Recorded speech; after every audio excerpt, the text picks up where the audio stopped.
Assalamu alaikum rahmatullahi wa barakatuh.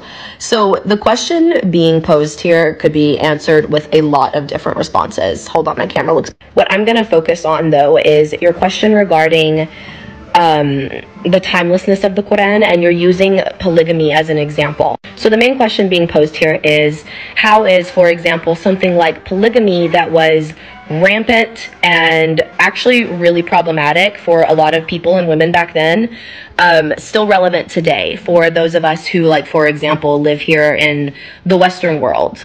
As Americans, we have for a very long time not even allowed polygamy legally here. It's been pretty widely accepted that marriage is between one man and one woman overall here in the United States for a very, very, very long time. And marriage is not just something that happens out of convenience. It's not something that is done to really form political ties or tribal unions.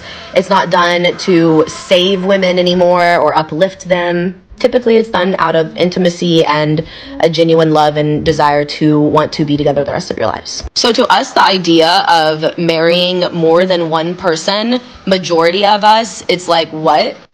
My phone and my glasses is driving me crazy. Anyways, we here operate solely on the idea, for the most part, 99.99% of Americans, I think, that marriage is because you genuinely love each other and you feel a deep connection with that person and you want to have intimacy with that person.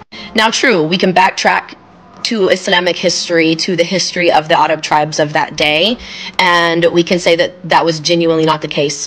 You seem to understand that now. I think this is where we have to expand our understanding of the world as a whole now. Because us as Americans have that idea and experience that as a whole when it comes to marriage within our society, doesn't mean that there are not people, tribes, nations, cultural ideas, ideologies, etc., all over the world who do not operate within that way.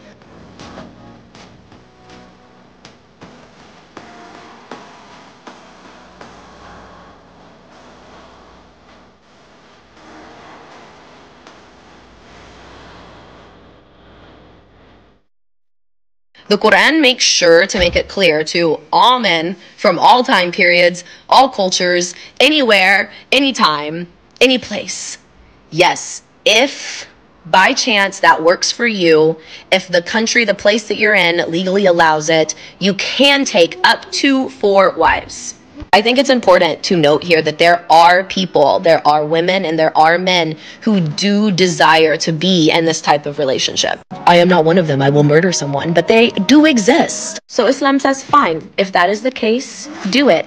However, it makes it extremely clear, if you cannot provide for them financially and give them an equitable relationship and marriage, you better take only one baby. So in the areas where this is still relevant, women are protected. There is still this ruling, this obligation in place, and men cannot take advantage of them.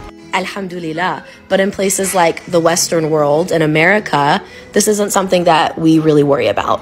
Now, maybe one day it could be relevant again, or maybe we're in a situation where it might come to play. You never know. And that's why the Quran says this is permanent, this is timeless, you can never go back on this. Yes, we can evolve, we can always do better, but you cannot go back on the minimum obligation. I was trying to explain this all while taking care of my sick toddler, so that is just my perspective. It's what I have come to understand and know. I am not a sheikha, but alhamdulillah, I have dove into this and I've asked lots of questions and talked to many sheikhs and sheikhas about the topic in general. So, subhanAllah, I do hope that helps. Assalamu alaikum rahmatullahi wa barakatuh.